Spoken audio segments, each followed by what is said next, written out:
Hola compañeros, soy Jorge Alonso y vamos a continuar con el tema de criterios de congruencia de triángulos, primeras nociones de geometría euclidiana. En esta sesión, en este video, vamos a terminar un primer acercamiento a los criterios de congruencia.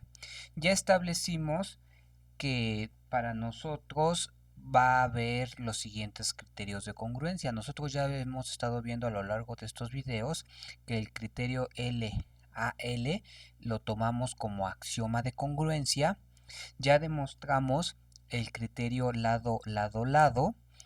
A partir del axioma ya también demostramos el criterio ángulo-lado-ángulo. Ya demostramos el criterio lado-ángulo-ángulo. Y ya también estuvimos analizando qué pasa con el criterio lado-ángulo. Ya vimos que este criterio en general no es de congruencia, pero que si el ángulo en cuestión es mayor o igual a 90 grados o que si este lado es menor a este lado, entonces sí es criterio de congruencia. Ahora, lo que vamos a hacer para cerrar este primer acercamiento a los criterios de congruencia es plantearnos algunas cuestiones. Una forma de interpretar los criterios de congruencia es, por ejemplo, que si tenemos dado, voy a centrar este ejemplo en el criterio LLL, es decir, una forma de pensar el criterio de congruencia LLL es pensar que tenemos dados tres segmentos y que con ellos queremos construir un triángulo. Y una forma de interpretarlo sería lo siguiente. El criterio de congruencia LLL nos diría que si yo tengo tres segmentos, así de manera material o de manera física, yo puedo construir un triángulo y que ese triángulo es único, es decir, que yo con estos mismos tres segmentos no puedo construir otro triángulo que sea distinto al que ya construí, aunque me tome los lados en otro orden. Y eso de tomarse los lados en otro orden, si lo pensamos un poquito, en realidad no es otro orden, simplemente que el triángulo que construiríamos estaría volteado o girado con respecto al primero. Ahora, el punto en este momento va a ser discutir si lo que acabo de decir es cierto. Es decir, lo que acabo de decir es, dados estos tres ángulos o dados estos tres lados o en general, dados tres lados cualesquiera, siempre es posible construir un triángulo. Y creo que si lo pensamos un poquito, si detenemos el video y lo pensamos un poquito, la respuesta va a ser como fácil, va a ser intuitiva. Es decir, podemos pausar el video y si no, pues yo continúo. Es decir, imaginemos, no es difícil imaginar la siguiente situación. Yo aquí voy a pensar que tengo un segmento A y que me dieron un segmento C y que lo pego aquí donde está el segmento A. Creo que se entiende muy bien lo que estoy haciendo.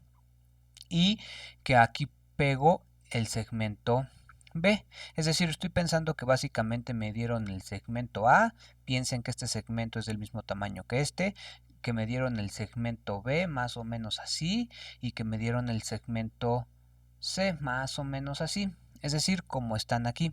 Entonces, si yo los pego así, al menos perceptualmente, al menos muy visiblemente, es obvio que por más que yo acomode C formando cualquier ángulo con respecto al lado A y lo mismo B, jamás se van a cortar el segmento C y el segmento B y por lo tanto estos tres segmentos que estoy suponiendo que son estos nunca van a formar un triángulo. Es decir, y eso justamente lo vimos en la sesión pasada, que para que tres lados formen un triángulo se necesita que cumplan la desigualdad del triángulo. Es decir, la desigualdad del triángulo se puede interpretar de varias maneras. Una, que es la más común, que si tú ya tienes un triángulo armado, los tres lados del triángulo cumplen la desigualdad del triángulo. Y otra sería que si tú tienes tres segmentos, para que tú puedas construir un triángulo a partir de esos tres segmentos tienen que cumplir la desigualdad del triángulo. Es decir, que te tomes cualesquiera dos de estos tres segmentos, su suma tiene que ser mayor que el tercero, mayor que el que no te tomaste. Entonces, esto creo que se entiende y únicamente lo estoy platicando ahorita para ejemplificar algo más general. Lo que quiero ejemplificar en general es lo siguiente. Creo que nos debe de sonar razonable que si yo tengo tres elementos, por ejemplo, dos lados y un ángulo, hay que preguntarnos si siempre que nos den dos lados, sin importar su medida, y si siempre que nos den un ángulo, sin importar su medida, si yo los acomodo en este orden, hay que preguntarnos si será posible siempre poder construir un triángulo a partir de tener esos tres elementos. Y por ejemplo, nosotros utilizando el quinto postulado, es decir, bueno, más bien utilizando una equivalencia al quinto postulado, es decir, que la suma de los ángulos interiores de un triángulo es 2pi o dos rectos o 180 grados, es muy fácil darse cuenta que los ángulos que me den para construir un triángulo en general, cada uno de esos ángulos tiene que ser menor que 2pi. Es decir, si me dan dos lados y me dicen que el ángulo entre ellos es de 370 grados, pues en realidad no podré formar, perdón,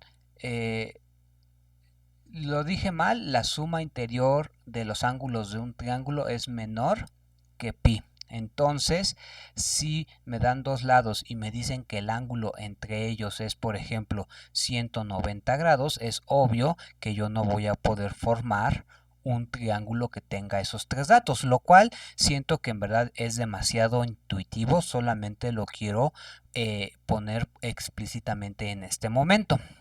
Entonces, y así con los demás, por ejemplo, creo que intuitivamente también es fácil ver que si me dan dos ángulos y el lado comprendido entre esos dos ángulos, debe de pasar que la suma de estos dos ángulos sea menor que pi. De hecho, eso es una propiedad que ya demostramos también en sesiones pasadas. Ya demostramos, incluso sin utilizar el quinto postulado, que siempre cualesquiera dos ángulos de un triángulo tienen que ser estrictamente menores a 2pi. Otra forma de decir es que si en un criterio, por ejemplo en el criterio ALA o en el criterio LAA, que son los dos criterios en los que aparecen dos ángulos, otra forma de decir lo siguiente es que si en cualquiera de estos dos criterios uno de los ángulos, cualquiera, es mayor que pi medios, es mayor que un recto, el otro ángulo forzosamente tiene que ser agudo, y más aún, su suma tiene que ser menor a dos rectos. Entonces la discusión creo que se entiende. Por ejemplo, ya vimos en este que también se tienen que cumplir algunas consideraciones. Ya vimos que, por ejemplo, que para que un triángulo pueda ser construido con estos datos y que ese triángulo sea único, se necesita que este ángulo sea mayor que pi medios, o se necesita que este lado sea menor que este. Es decir, una forma en la que debemos, otra forma, ¿cómo decirlo? Al menos hay dos formas de interpretar los criterios de congruencia. Una forma de interpretar un criterio de congruencia sería que si tenemos dos triángulos que cumplan un criterio de congruencia, entonces esos dos triángulos son congruentes.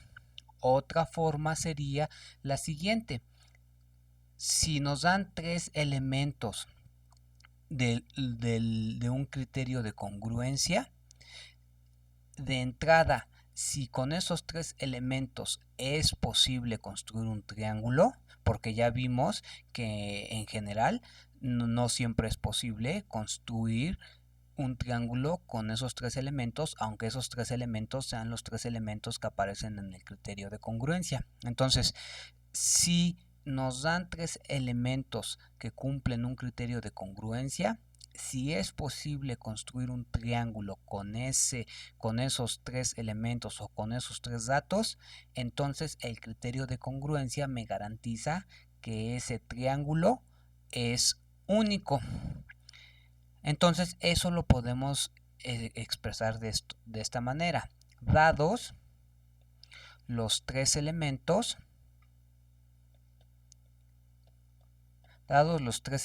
y estoy pensando que pueden ser lados o ángulos, dados los tres elementos que cumplen un criterio de congruencia,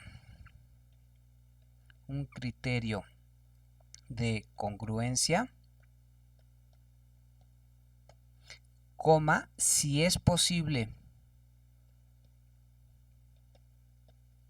construir un triángulo con ellos, es decir, con los tres elementos que me dieron, entonces el criterio de congruencia, garantiza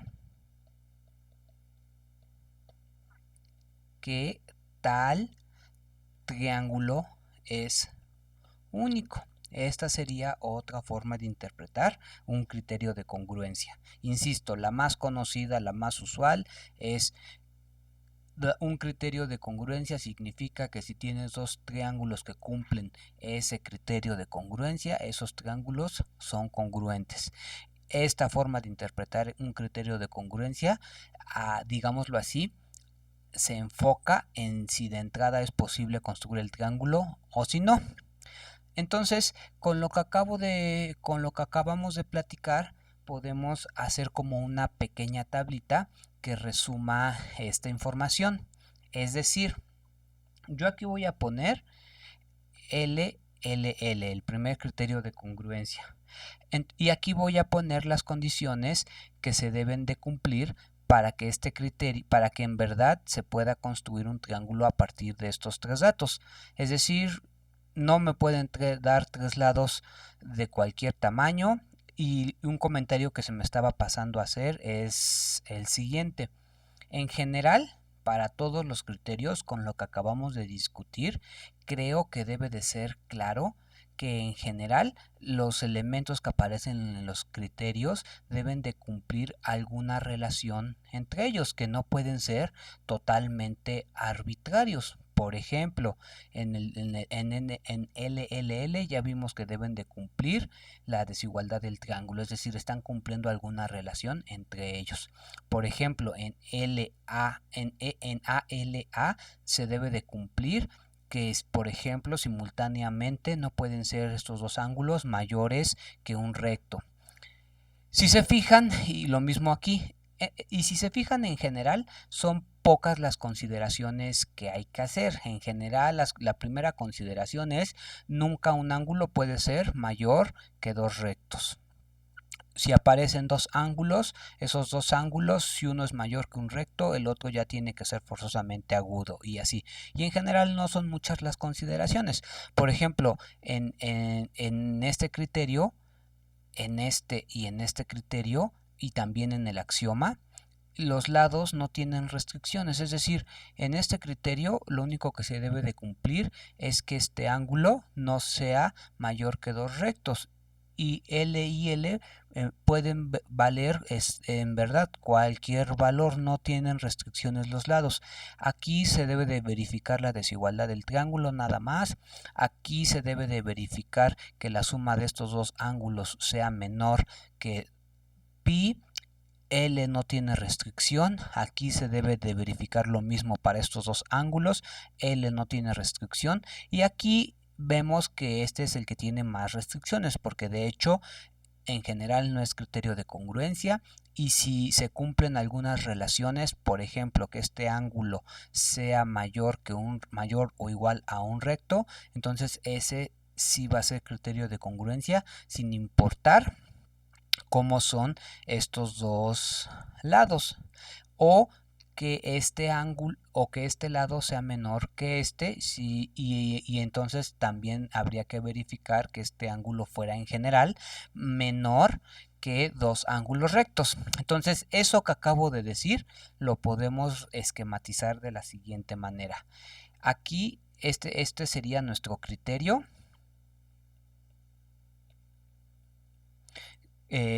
Restricciones. Entonces lo voy a poner como tablita. En el criterio LLL, la restricción que se tiene para que podamos considerarlo como criterio de congruencia es que se verifique la desigualdad. Lo escribí mal. La desigualdad del triángulo. Ahora, por ejemplo, voy a escribir los restantes criterios: LAL, el criterio ALA, el criterio LAA y el criterio, lo voy a escribir así, L1, L2, para diferenciar a este lado de este, porque ya vimos que es necesario hacerlo. En general, si se fijan en todos estos criterios, y lo voy a poner así como en un recuadro aquí, en todos estos criterios se debe de cumplir que el ángulo tiene que ser menor a pi. Todos los ángulos que aparecen en general tienen que ser menor a pi, ya sea que aparezca uno o dos ángulos, sin importar, todos los ángulos siempre tienen que ser menor a pi, porque la suma de los ángulos interiores de un triángulo es pi. No sé si lo estoy diciendo bien, espero se esté entendiendo la idea, porque creo que es sencillo. Ahora, a su vez, en estos dos ángulos en estos dos criterios que involucran dos ángulos, es decir, en esta parte que corresponde a criterios que toman en cuenta dos ángulos, ALA y LAA, se tiene que poner que los ángulos, la suma de los ángulos,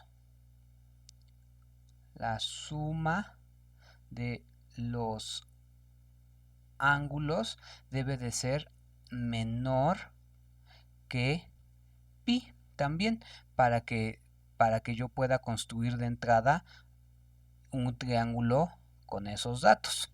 Y finalmente, en este criterio ya vimos que es el que tiene más restricciones. En este criterio, que es LA, ya vimos que se deben de cumplir algunas cosas. Por ejemplo, ya vimos que si el ángulo es menor a pi medios, es decir, si el ángulo es agudo y además, es decir, si el ángulo en cuestión es agudo y simultáneamente L2 es mayor estrictamente, es mayor a L1, entonces no, y este hay que recalcarlo, es criterio, no es criterio de congruencia. Y ya vimos que si el ángulo es mayor o igual a pi medios o L2 es menor o igual a L1, entonces sí, y este sí habría que igual recalcarlo, sí es criterio. Entonces, esta tablita trato de que esquematice lo que deben de estar cumpliendo los criterios, ¿no? Insisto mucho en la idea, no porque me den los tres elementos que satisfacen un criterio de congruencia, significa que de entrada es posible construir un triángulo con esos tres elementos. Entonces una lectura que es recomendable hacer es: si tienes los tres elementos de un criterio de congruencia, si es posible construir un triángulo con ellos, Entonces lo que te garantizan los criterios es que ese triángulo es único, que ya no puedes construir otro triángulo más que otro que sea igual o congruente a él. Entonces, le voy a dejar hasta aquí. No quiere decir que hemos visto de manera exhaustiva el tema de criterios de congruencia de triángulos. Lo único que quiere decir es que hasta aquí podríamos dar como un primer acercamiento a este tema, el de criterios de congruencia de triángulos. Y como ven, a la par de haber estudiado los criterios de congruencia, hemos desarrollado algunas nociones de geometría elemental. Específicamente hemos hecho también una, digamos, breve revisión o breve reseña, por decirlo así, del libro 1 de los elementos de Euclides. Lo que resta hacer, como para cerrar a mi manera de ver una buena introducción a la geometría euclidiana, es decir, un buen acercamiento a algo que pueda ser llamado primeras nociones de geometría euclidiana, lo que resta hacer sería explorar un poco el quinto postulado y algunas de sus equivalencias. Eso lo vamos a hacer en la siguiente sesión. Soy Jorge Alonso y nos estamos viendo.